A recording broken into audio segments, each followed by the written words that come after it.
안녕하세요. 행정안전부 지역사회 혁신 정책과 이원영 사무관입니다. 2021년 지역자산화 지원 사업 내용을 소개해 드리겠습니다. 순서는 지역자산화 개념, 사업 추진 배경, 사업 개요, 추진 일정, 참여 방법, 그리고 시행기관 순으로 설명을 드리겠습니다. 먼저 지역자산화 개념에 대해서 설명드리겠습니다. 지역자산화는 지역 주민들이 건물이나 토지 등의 공간을 공동으로 소유, 운영하고 스스로 지역사회 문제를 해결하는 활동을 통해 지역사회에 기여하는 사업입니다. 쉽게 얘기하면 우리가 자산을 만든다는 개념입니다. 자산이라고 하는 것 자체가 지속 가능한 기반을 갖추는 것이라 볼 때 우리 스스로가 우리 동네 발전을 위한 기반을 만드는 것이 지역자산화라고 보시면 됩니다. 우리라고 하는 개념이 실제 사업을 구상하실 때에는 약간 낯설게 느껴지실 수 있습니다. 주민 혼자 또는 지자체가 또는 정부가 아닌 지역 주민이 사업 구상, 착수, 운영 단계를 함께 논의하고 만들어가는 구조라고 보시면 됩니다. 다음으로 지역자산화 사업 추진 배경을 살펴보겠습니다. 지역자산화는 도심 지역은 물론 중소도시 및 농어촌 지역의 도시 문제, 공동체 약화 문제를 해결하기 위한 방안으로 주목을 받고 있습니다. 도심 지역에서는 과도한 임대료 상승으로 인한 세입자 내몰림 현상, 사회적 갈등 및 경제적 격차가 확대되는 문제가 발생하고 있습니다. 지역 자산화를 통해 지역 주민이 건물의 주인이 된다면 임대료 부담 문제 해결은 물론 지역 주민이 바깥으로 밀려나는 젠트리피케이션 현상을 줄이는 데 도움이 될 것입니다. 또한 중소도시 및 농어촌 지역에서는 빈집 등 유휴 공간 증가로 인한 지역 쇠퇴 문제를 겪고 있습니다. 지역 자산화를 통해서 유휴 공간을 새롭게 단장하여 이 공간에서 지역 주민들이 스스로 지역의 문제를 해결하는 지역사회 혁신 활동을 펼친다면 지역사회 활력 제고에 큰 도움이 될 것입니다. 다음으로 구체적인 사업 내용을 설명드리겠습니다. 행안부, 농협, 신보가 운영하는 지역자산화 지원 사업에서는 지역자산화에 필요한 유휴 공간 매입 시에 매입비에 대해 신보가 보증서를 발급해주고 농협이 대출금을 지원해 드립니다. 사업의 모집 대상은 주민과 함께 지역자산화를 추진하는 민간단체입니다. 예비 사회적 기업, 사회적 협동조합, 마을기업, 자활기업 등 사회적 경제 조직이 민간단체에 해당됩니다. 다음으로 2020년에서 2022년까지 총 3년의 기간 동안 375억 원의 대출을 지원할 예정으로 건당 대출 최대 한도는 10억 원입니다. 대출 조건을 말씀드리겠습니다. 대출 조건은 대출 이자 부담과 보증료율 부담이 있습니다.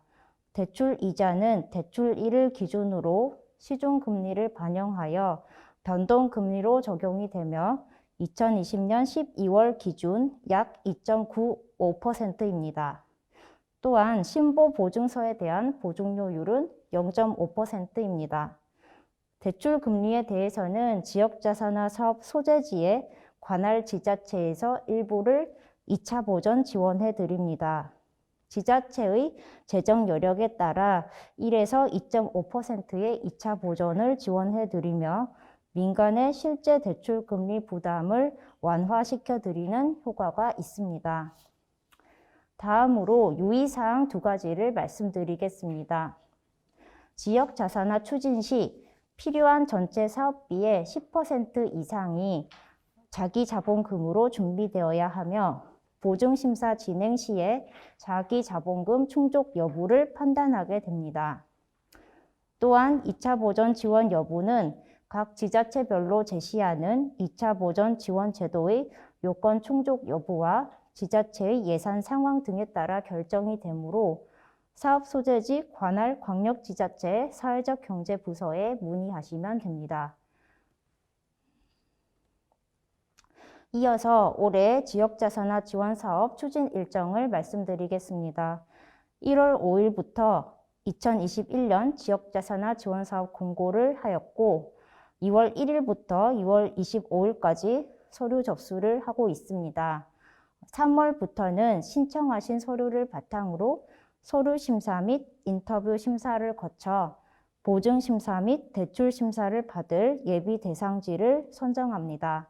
접수 건수가 많을 경우 공정한 심사를 위해 서류 심사 및 인터뷰 심사 기간이 연장될 수 있습니다.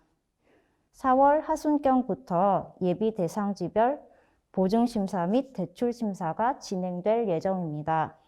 보증 심사를 할 때 신청서에 제출하신 해당 건물을 실제로 방문하여 주변 여건을 둘러보는 현장 실사를 진행하게 됩니다. 보증 심사와 대출 심사를 통과하게 되면 신속하게 보증서 발급 및 대출금 지원을 해드릴 예정입니다. 실제 보증서 발급 및 대출금 지원 시점은 선정된 단체의 준비 상황, 즉 자부담 10%와 매입 건물 확정 여부에 따라 변동될 수 있습니다. 아무래도 미리 준비를 철저하게 하실 경우 빠르면 5월에 대출금 지원이 가능할 것으로 생각됩니다. 다음으로 사업 신청 방법에 대해서 말씀드리겠습니다. 접수는 사업 예정지 관할 광역지자체 사회적경제 담당 부서에 우편이나 메일로 접수를 하시면 됩니다. 제출 서류는 사업계획서와 사업자 등록증 등입니다. 추후 보증심사 시에는 신용보증기금 여신 규정에 따라 보증심사 서류를 제출하게 됩니다. 접수 기간은 앞서 설명드린 대로 2월 1일부터 2월 25일이며 2022년도에도 추진할 예정이니 지역자산화 사업에 뜻이 있으나 올해 접수하지 못한 단체에서는 충분한 기간을 가지고 준비하셔서 내년에 신청하시면 되겠습니다. 지역자산화 지원 사업에 대한 문의는 아래 연락처를 참고하시고 해피체인지 웹사이트에서 지역자산화로 검색을 하시면 보다 많은 정보를 확인하실 수 있습니다. 끝으로 2020년 지역자산화 지원 사업 12개 선정 단체를 참고로 안내 드리오니 참고하시기 바랍니다. 이상 행정안전부 지역자산화 사업 내용 소개를 마치겠습니다.